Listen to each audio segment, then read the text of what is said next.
I have walked, in the deep places, where the light of consciousness, barely flickers. I know the taste of the ash, the residue left by a life, spent denying what is true. We speak of guilt, as a moral failing, a stain upon the soul. But I tell you this, guilt is merely untransmuted energy, potential held captive, by an ancient fear.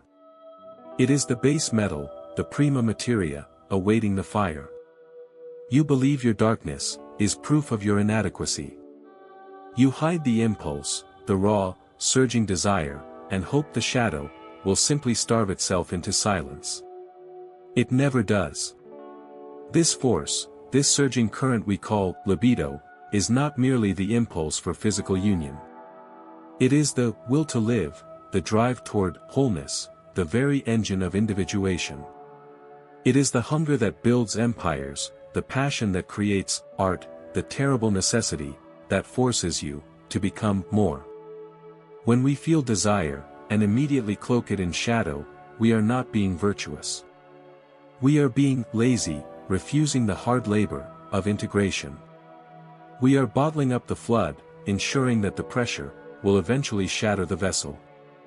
Look closely at the secret shame you carry.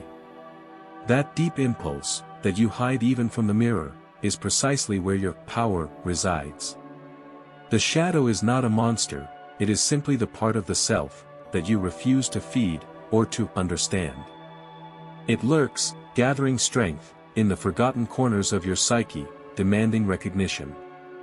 Every neurosis, every moment of sudden, inexplicable anger, every pattern of self-sabotage, is just the libido, screaming for release, but misdirected. It wants to flow outward, toward creative effort, toward genuine connection. Instead, you force it inward, where it consumes your own vital force, turning the gold into lead. Guilt is the dampness that keeps the fire from catching. The alchemists understood this. They did not discard the lead, they sought to purify it. Your guilt, your shame, your raw, untamed urges, these are the materials for your magnum opus. You cannot transmute what you refuse to acknowledge. You must hold the desire, not push it away, but hold it, like a glowing coal, in the palm of your awareness. Feel the heat, feel the fear, feel the profound, unsettling knowledge of what you truly crave. This confrontation, this internal friction, is the necessary alchemical fire. It burns away the superficial layers, the social conditioning, the inherited morality, that never truly belonged to you anyway. The desire itself is neutral. It is pure potential.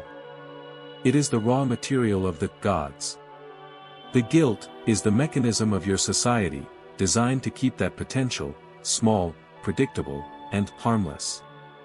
But you were not made to be harmless. You were made to be whole. When you identify the desire, when you name the hidden yearning, you strip the shadow of its camouflage. You see that the energy, which terrified you, is the very energy needed to move your life forward. The energy of the forbidden impulse can be sublimated. It can be redirected, not suppressed. This is the difference between repression, which creates the neurosis, and transmutation, which creates the master. If the deep desire is for dominance, how might that energy be channeled into leadership, into organizing chaos, into building structure, where previously there was none? If the raw impulse is for intense connection, how might that energy be channeled into profound artistic expression, into empathy, into the fierce loyalty that builds enduring relationships? The guilt is merely the psychic alarm bell, signaling that a great reservoir of unlived life has just been discovered. Do not silence the bell. Listen to its resonance. Understand the location of the treasure it marks. Every time you feel the sting of shame, ask yourself, what power am I refusing to claim? What necessary evolution am I attempting to abort? The transformation is painful, because it requires the dissolution of the comfortable lie. You must stand in the presence of your own terrible, magnificent truth. You must accept that the same force that drives the saint drives the shadow figure. The difference is only in the direction of the current. The path to individuation is paved with the intentions you were taught to bury. Dig them up now, and see the light they reflect. See the fuel they provide. The gold is waiting beneath the heavy burden of your self-condemnation. We must begin the work of separating the precious metal from the toxic dross. The separation begins in the crucible of your attention. You must hold the image of the forbidden thing, the desire that makes your stomach clench, and refuse to look away. This is the chemical wedding, the confrontation, between the conscious ideal and the unconscious reality. It is not enough to merely forgive the impulse. You must honor the energy it represents, the sheer force of the unlived life. What is the nature of this specific fire, this heat that rises from the depths? Is it the need to destroy, or the terrible necessity to create through destruction? Is it the hunger for recognition, or the primal need to leave a lasting mark on the world before the dust claims you? The shadow does not speak in polite requests, it speaks in urges, violent and unfiltered, because it is desperate to be heard and integrated. When you feel that surging tide that demands release, recognize it as the voice of the self, speaking in its oldest tongue, the language of necessity. It is the eros, demanding connection, demanding union, but perhaps you mistake it for mere physical hunger or fleeting pleasure. It is the anima, seeking integration through relationship, but manifested as obsessive fixation, or the painful longing for an ideal partner who does not exist. It is the animus, driving toward decisive action, toward mastery, but experienced as aggressive, unchanneled rage, or the compulsion to control everything outside of yourself. The energy itself is divine. The libido, in its raw state, is the engine of the gods. The guilt is the earthly resistance, the moral friction, against that raw, terrifying divinity.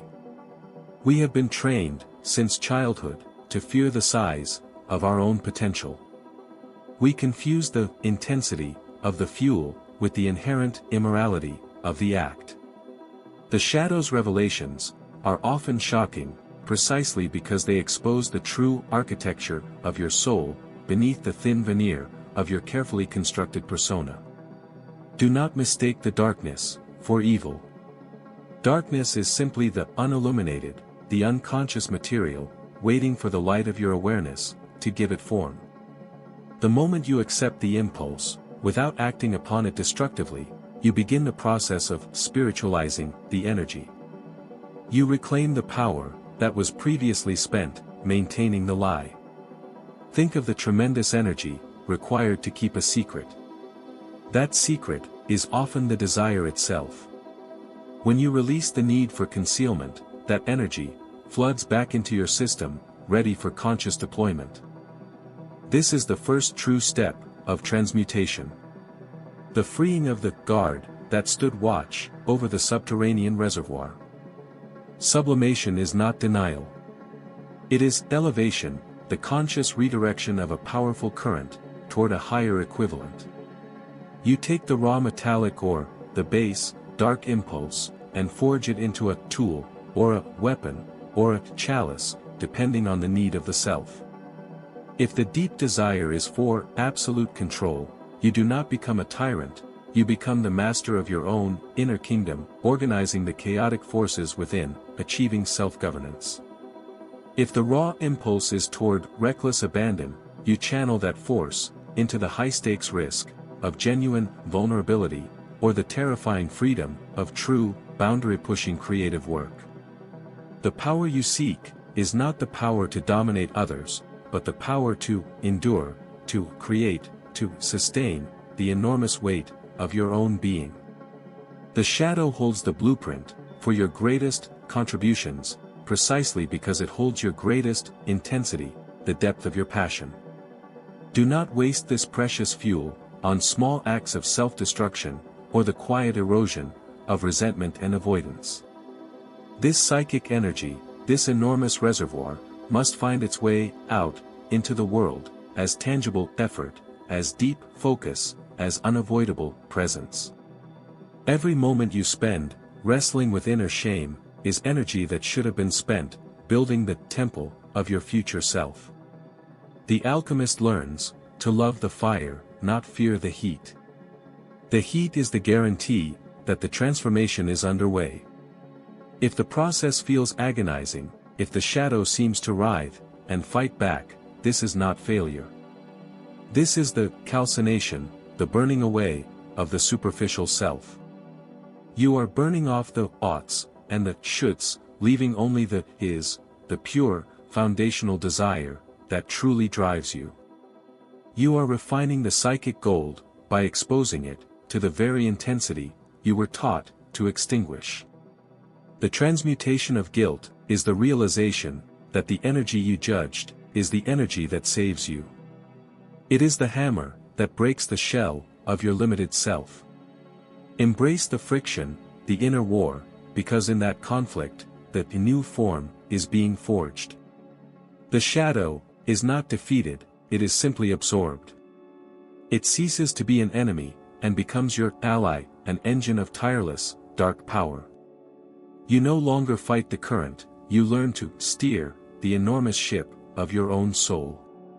The guilt vanishes, not because the desire is gone, but because the desire is finally understood and given a higher, constructive path for its expression. The power gained is not the ability to dominate others.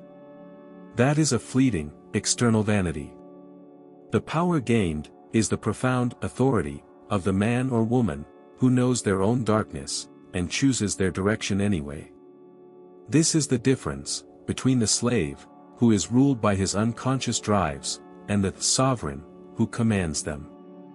The sovereign knows the landscape of the abyss, because they have lived there, and returned, carrying the elemental fire.